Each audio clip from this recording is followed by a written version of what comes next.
Okay, hello out there. Well, thank you to my subscribers, and if you're not already subscribed, please do consider doing so. So what happened with this car? So a quick recap. This car is in a poor condition. It's got a couple of faults, and it has a battery lease. Okay, so this is a Renault Zoe with a battery lease. So I own the car, but I rent the battery. Okay, and you lease it from Renault Finance, who used to be called RCI and are now called Mobilize or whatever they want to call themselves. So I want to return this battery because it's not mine, because I want to scrap the car, use it for parts, whatever. Okay. I thought it'd be fairly simple to do so. However, they made it very difficult, basically. Obviously, it's not mine. I rent it. I want to give it back. Seems quite simple. They said you could do it through a dealer, but it was just a complete nightmare, basically, trying to get this organised. Which is kind of ridiculous, because if you rent a car, when you take it back, that's it. You know, that ends the rental. But you're sort of renting something and they're preventing you from giving it back. So I didn't think this was very good. So I took them to court basically for the amount that they would accept to buy it out. So one of the other things you can do is you can buy the battery off them if you don't want to rent it anymore, if you want to own it. So I put in a small claims court claim for the value of the battery, buying out the battery. It's just over £2,000. Okay. You can also transfer it. Obviously, if you sell the car, you can transfer the lease to the new owner. But I don't want to do that because I'm not selling it. So they said, you know, you can give it back, but, you know, this process is just a complete nightmare, basically. It's arranged through the dealer, but they're not Renault Finance. The dealer don't really care. They don't know what to do, etc., etc. So I took them to court. When you put in the court, small claims court action, I did it online, really simple. You have to give them a month to respond. Chatting to some people who've done similar things, sometimes solicitors reply like within the last couple of days. So basically that obviously ate up a month just waiting.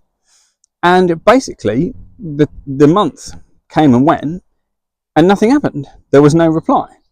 So, on the online system that I was using, it's just the government online thing you do it. When I went on there, and you can take actions, you can request a county court judgment. Because it said the other side have not responded, you can request a CCJ. So, I did that. This is a few weeks ago now. You've requested a county court judgment against Mobilize Financial Services. Fantastic. Okay, cool. So you do that. Of course, then you have to wait again. So at that point, you're not on the online system anymore. You're actually waiting on the court. So what I received in the post was this. So this is a judgment in my favour. So to the defendant, Renault Finance, you have not replied to the claim. It is therefore ordered that you must pay the claimant £2,053.20 for debt and 115 for costs. So that's my total. Yeah. So that's quite amusing, really. Whether they have sent something but it's not been processed, I don't know. Whether I'm going to hear something from their solicitor or from them directly, I don't know. But I have a CCJ against Renault Finance. And I think that is pretty funny. So, yeah, I've sent them an email with a copy of this CCJ asking them how they'd like to send payment. And we'll see what they say. If I haven't heard soon, I'll give them a ring. Whether they want to come to some kind of agreement or what, we'll see what happens. Whether, you know, they replied but it wasn't kind of considered in time, and then the court, you know, can a court take back a CCJ? I don't know. I really don't know. I also amusingly received a letter from Renault's complaints department basically saying that it was my, you know, if I wanted to return the battery, that was up to me, and that, you know, and there's nothing to do with them sort of thing. If you want to return it, you sort it out. But I think that's a bit weak, to be honest, and hopefully these kind of things will get them to sit up and listen. There's also been some concerning sort of cases people have contacted me about, particularly with cars which have a lease. And so there's the Renault Twizy is one example, the Kangoo is another example, where Renault do not have any more batteries. So you lease a battery, and when it drops below a certain health, it's usually about 70%, sometimes 60% if it's commercial vehicle or above certain mileage, whatever.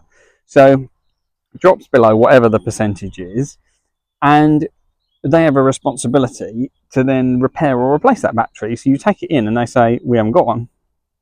But then what are you paying for? This system is just ridiculous. I also know of another one which is on Affluence, where the guy is taking Renault to court because I helped him submit some evidence or sort of some technical information. Basically, I sort of collated, gave him a technical opinion, and he was taking Renault to court. They basically offered him some money in lieu of the fact that the car was unusable, but it was really silly amount of money, and he's been paying the battery rental for all these years, and when you go to claim on it, they say, oh well, we haven't got one, we can't do anything about it. Well, I don't think that's good enough, really. So we will see what happens. I will update you to see if I receive this money, whether it's sort of pot luck that they didn't reply in this case. If you do the same, they may reply, and then it may get kind of cancelled effectively or whatever. They may be able to wiggle out of it with their solicitor, with all their legal speak. But in this case, I've got a CCJ against Renault Finance, and I think that's hilarious. So yeah, we'll see what happens. If they pay up or if they contact me, I shall let you know. Thank you for watching. Yeah, as I said, please consider subscribing, and hopefully this saga at some point will be over soon. What I'm really hoping is that something will happen, something will change, which actually means that other people can have an easier route than this, because this is just ridiculous, isn't it, really? Getting stuck in these leases is just silly. I talk to people about issues with their Zoes, and the car's got a lease, and they're sort of like, what do I do about trying to get out of the lease? It's just 10 ton of hassle, and it's just not been thought through. So cool, thank you for watching, and I will catch you later. Cheers.